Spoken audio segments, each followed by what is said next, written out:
Hey guys, it's Mr. B and welcome back to the Mr. B Read series.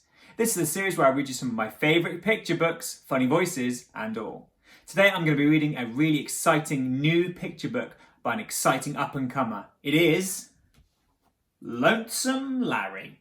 So, let's get started, shall we? Lonesome Larry, written and illustrated by Nay Cole. Larry was a moonworm.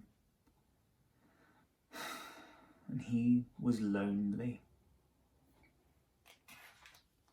Really lonely. Really, really lonely. You see, Larry didn't live on the moon with the other moonworms. Long ago, he had crashed his ship onto a strange, lonely planet, and he had been stranded there ever since. Poor Larry. He was all alone. Every now and then, a spaceship would fly by. "Hey, down here! Let's be friends!" Larry would shout. But it was no use. They never stopped. But one night, something bright and fast roared across the sky. "A shooting star!" Larry gasped. "I'd better make a wish. Oh, shooting star, I'm so lonely.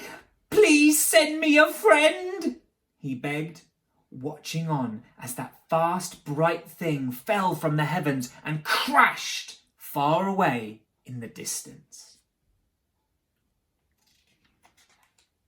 As soon as the sun came up, Larry went to investigate. And he couldn't believe what he found. It was a space rocket, and out stepped a tiny spaceman. "Hello," the moonworm yelled. My name's Larry." "Pleased to meet you, Larry," the stranger replied. "I am the Starman."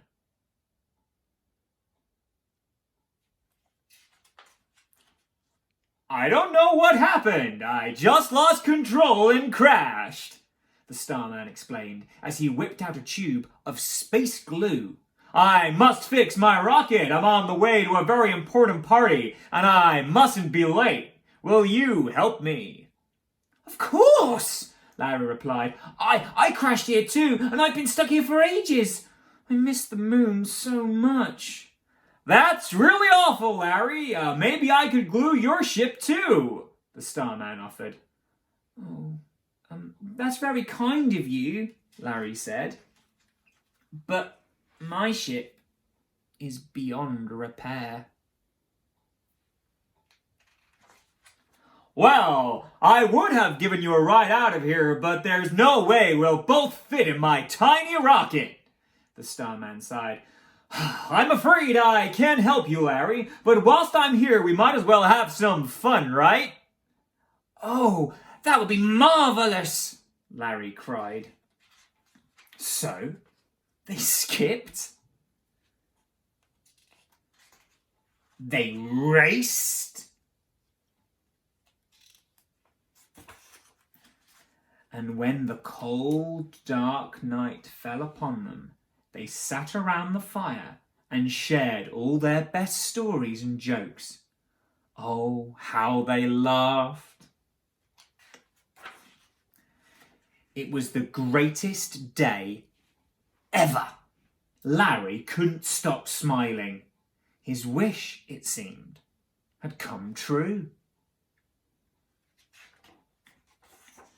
But all too soon, morning arrived, and the Starman's glue was dry. "Well, it's been a blast, but I'm afraid I must be leaving now," he said as he climbed into his rocket. "Farewell, Larry. I'll miss you." And just like that, as suddenly as he had appeared, the Starman was gone. "Oh, Starman," Larry sobbed. "Why did you have to come and leave so soon? Couldn't you have stayed just one more day?" He tried his best to have fun, but it was no good. He couldn't skip alone or race.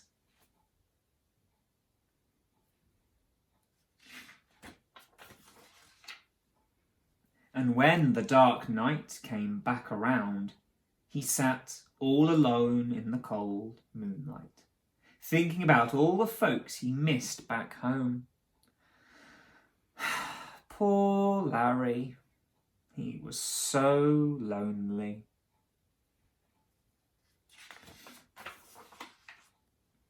But the next morning, Larry was woken by an almighty noise. It was a spaceship, the biggest spaceship he had ever seen. "Hey down there!" yelled a familiar voice. Larry couldn't believe it. It was the Starman and a whole bunch of his family and friends. "What are you doing here?" Larry screamed. "I thought you had a big important party to get to." "That's right," the Starman yelled back. "But we've decided to have our party on the moon instead. Jump in, Larry. We're taking you home." So the Starman took Larry home, and everyone was so happy to see him. "Oh, Larry!" they cried. "We've always knew you'd come back home someday. Thank you, Starman, for bringing him home." The Moonworms and their new friends partied all night long, and Larry was so happy. After all that time on that strange, lonely planet, he was finally home.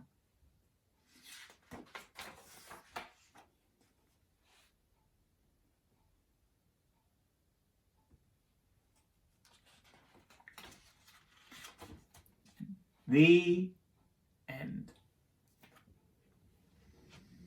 Hi guys, thank you for watching my rendition of Lonesome Larry. Please support the official release and tune in again soon for our next story. Take care.